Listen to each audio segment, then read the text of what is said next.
I started as a schoolboy when I was still at school, riding out for Frank Carr in Malton. He was a wonderful trainer. He actually trained a very good Royal Hunt Cup winner called Camandoo for the late John Banks, who was one of the sort of a bookmaker of his time from Glasgow, an enormous bet ridden by Lester Piggott. And I was at school, I remember watching it on the television, and the excitement of it all. And then, as soon as I left school, I went to work for Bruce Hobbs in Newmarket, who was the youngest man ever to ride a Grand National winner at age 17 on a horse called Battleship. He was a great disciplinarian, and everything had to be done right when we were there. And then he very kindly got me the job with Arthur Budgett at Watcombe, who was looking for a pupil assistant at the time. And I went there at the age of just over 18. And I was with him for 8 years, and during that 8 years we had, I just missed out on Blakeney. He'd been the previous year who won the Derby. But I was there for Morstan, who won the Derby in 1973. Who was, it was a terrific thrill to being involved with the Derby winner. And we had also a marvellous head man there called Tom Dowdswell.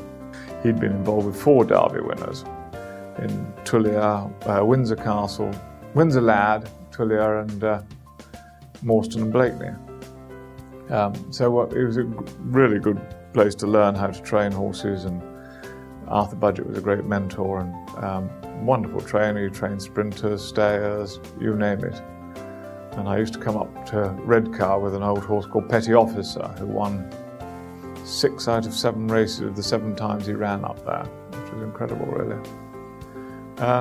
And then he decided he was going to pack up, so I had to look for other premises, and I went down to Whitsbury in Hampshire, which had been occupied by Sir Gordon Richards, and Bill Marshall was my predecessor there, and owned by the bookmaker William Hill at the time. Well, he'd just died, and it was going to be split up. So and then I gradually sort of moved back to Oxfordshire, and then I thought I ought to come back to Malton, because it was where I was brought up and what have you. But I felt it wasn't the place I'd left behind. It had been very built up and very busy compared to what it used to be. And the south had got very busy too. Everything, to go anywhere, you had to, traffic jams everywhere. So we thought it was time to make the move north. And we came to Midland, which I'd never been to before. And I couldn't believe what a wonderful place it was.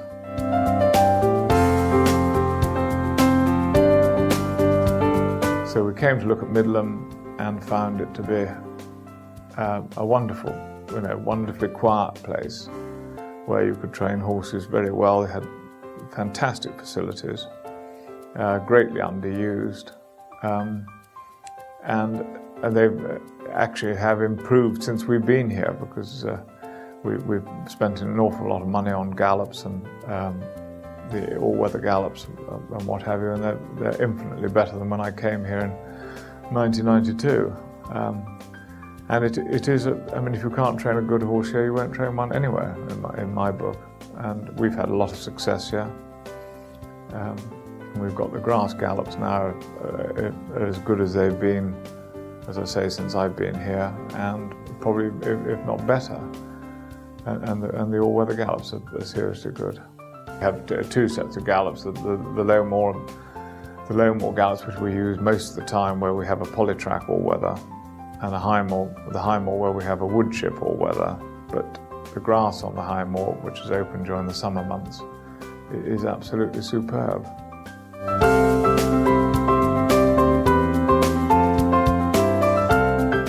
Well, my best horses have been Hunter's Aurora was one of my early ones up here. We won the Lincoln with her.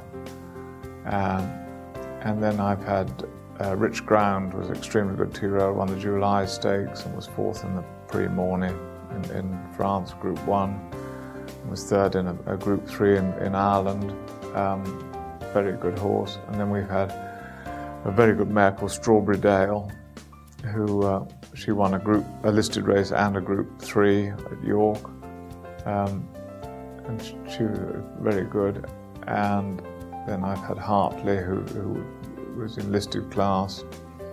And then probably the best horse I've had was Dear Old Mine, who won 3 Bunbury Cups, a Victoria Cup and a Royal Hunt Cup with him. And he was, I mean, a seriously good horse, and he trained very well up here.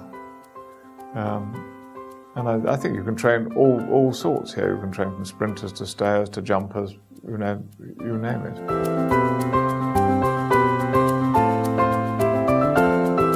So much quieter, probably more relaxed, but you don't have traffic problems like you get in the south. And also, you've got on your doorstep, you've got a mass of racecourses from Catterick to Ripon to Thirsk to York to Doncaster to Beverley, all within just over an hour's drive. And Newcastle's very close, and Redcar's very close. I mean, and you can't actually want for anything more to have, and especially in this day and age of costs of getting horses to racecourses.